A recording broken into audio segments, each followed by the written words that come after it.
Hi, Jeff. Hey, Jeff. Hello. Oh my Hi. God, look at who's here. What? You got to Oh, be kidding me. all right. It's the Hulk and Daredevil. Green Lantern. Green Lantern. Green Lantern. Actually, I think he And- probably knows you better as Pikachu. Oh, there you go. Pikachu. There you go. Oh, yeah. Oh, I love That was the Pikachu. one. Right? Gets you right in the Oh. jellies. Oh my goodness. Am I going to get a countdown on when this actually starts, or is this literally starting right now? It may have started, but I think we started. Yeah. Okay. So, anyways, let's get right into it then. Thank you guys. Whoa, my God. Holy smokes. Okay. I'm super nervous about this. Literally, I've never interviewed anyone before, and you guys are the first ones, and this is just crazy. You're Anyway. already doing great. You're The doing conversation God. is easy. Yeah. Oh You my brought in goodness. You brought in this child who I know is not your own, we're already having a ball. Okay, let's get straight into it, guys. We loved the movie. The movie was amazing. Oh my God, Thank you. it was a perfect mix of like that whole family bond and that sci-fi to get less like the lightsaber scene where it's like, whoa, super cool, guys. But throughout the movie, it was amazing. We watched it and we're like, oh my God, Walker was amazing throughout this movie. Super Yeah, cool. he's pretty great. He was amazing. And after we heard about how he actually got cast for it, we're like, oh wow, that's great. Did you guys throughout the movie have to mirror each other? Did you guys have to do something to actually like get into that role of playing each other? Well, yeah. I mean, Walker is, look, we read hundreds and hundreds of kids for that role. And at the end of the day, we were just looking for an amazing actor. And we found an amazing actor in Walker Scobell. But what Walker also possesses is that he's an incredible mimic. Oh, yeah. We got lucky too, because for whatever reason, there was a crack in the multiverse, and his dad let him watch Deadpool about 50 or 60 times. So he knows, Yeah. I mean, he memorized Deadpool too. So he understands, like if I can give him like a line reading and give him a cadence, and he just nails it every time. Like he's the perfect mimic. So it made our job super easy. In fact, we finished this movie, which I'm proud to say, 3 days early and way under budget. And that's primarily because we were padding the schedule because we're working with, a kid, thinking it's going to be a challenge. But in fact, he just made us go faster because he was so good. I do have a question for you, Mark. So so you know how in your scene you get to meet technically both of them are future kids. So in your real life, if you actually met your future kids, first off, would you recognize them? And second, what would you do? Would you just end up playing baseball with them or some type of a scene like that? Or would you want to know more about your personal future? I think I'd recognize them by their smiles, probably, or some facial gesture they made, because those are the things that seem to be so unique to them. And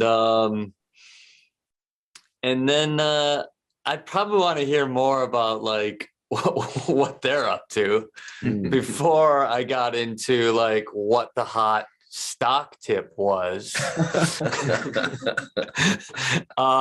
What if you were just like, let me catch you up on me? Yes. Oh, guys, you don't know what you missed.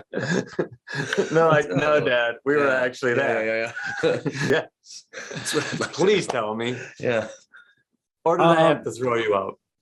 So while watching this film, you guys also present like a really strong father and son vibe throughout the whole entire film, but there's also a mother and son and also a husband and wife. So it's like an all around like family movie, which is really great.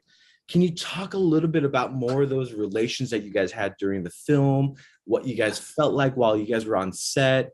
How did you guys have to like play those roles to like get into character? It came pretty easy. Yeah. It's the great thing about working with amazing actors is that you don't have to work as hard. The job becomes exponentially easier when you work with really great actors. And as playful.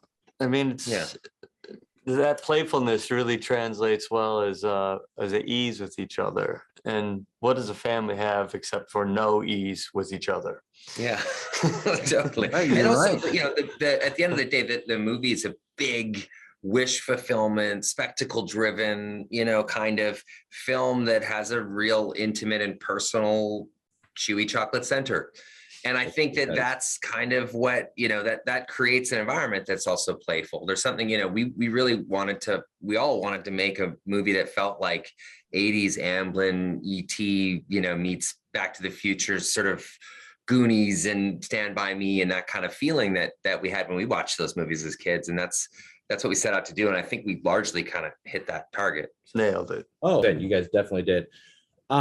So if you guys actually met your younger selves, like they popped up into your universe right now, what would you do? Would you think, like Ryan, when you were in that scene, you're like, you have a real punchable face, that type of mentality? If you saw your younger self at 12 years old or at 15, 20, what would you guys well, I like that the reflex is compassion with your younger self, yes. But like I like that in the movie we go the exact opposite way. I mean, like character's so self-loathing that naturally he doesn't like his 12-year-old self either. So good. Yeah. So but if I saw my 12-year-old self, I think I would, you know, Mark and I talked about this before. I think I would pretty much say you're on your own, buddy. Like I'm not helping you. You got to go make all your mistakes, and you got to find them. You know, take all the unique learning that comes from those mistakes for yourself, and that's kind of it. Yeah. Everything hard is good for you. So shut up and just keep going. Yeah. He's like, WTF, man? Yeah. How about throwing me a bone over here? Yeah, come on. Like, how about it's going to be okay? Yeah. How about these braces? The braces, my teeth are going to be straight one day. Yeah. So I love how this movie is super family oriented, and you know, we watched the movie together as well too, and it has like that like really awesome sci-fi family adventure, love, rom-com kind of action and everything going on to it. Did your family actually get to be with you guys on set, or have they watched the movie themselves? And how was that whole process with them? Your mom came. My mom was there last night. Really, it's now usually for at least in my house, when we make a movie, it's a kind of a family affair. We all go and we, you know, when Blake, my wife, makes a movie, I'm not shooting anything when she's shooting, so we all get to go and kind of be together. And it's an obscene luxury to be able to do that. But this movie shot during a pandemic, so we couldn't really all be on set together. We were all in Vancouver together, which is my hometown, and but yeah, that last night was the first time my family really got to see it. And it's actually the first time even the director and I got to see the movie with an audience. We'd never seen it with an audience. Wow. Wow. So that was really special. Yeah. Yeah. My kids are sobbing at the end of it. They were really moved, and they're teenagers. I mean, they're really hard, the audience. And even my daughter, who's very punky right now, is like, "You're really good, Dad." This guy's really good. I love that. Yeah, love that. So I did want to ask, we do on our channel, we do a little mukbang where we eat foods and we review them, and Jordan and I, we pretty much eat them together. I've done a mukbang before. We've seen it. It's amazing. I did one. Yeah, we wanted to know, both of you guys, we wanted to dedicate a video to you, Mark, and you, Ryan. What foods would you decide to do if you had to do a mukbang? What type of foods? Any style, any specific thing. It could be a hamburger, a pizza, or like anything. Where do you guys live? What town? If you don't have to Southern say, California, if you don't want to. Orange County. So okay, Orange County. Oh, I don't know any pizza places there, but I would do like a big Patsy's Pizza. There's a Patsy's Pizza. Oh yeah, it's pretty great here in New York. I don't know. What do you think, Mark? I don't know, like just a big steaming bowl of ramen, like a pork ramen. When you could have anything. I love ramen. Really? I just remember your bachelor days. No, not that ramen. Like the real, it takes 10 hours to make it. That kind of the Japanese. I know it's I know it's not popular, but my favorite food on earth is just trashy breakfast cereal. You guys can do trashy breakfast cereal. Yeah. We are so going to do that for you, Ryan, and then we'll do some ramen for Mark. Thank you guys so much. Thank you. Bye, Jordan. Nice to see you.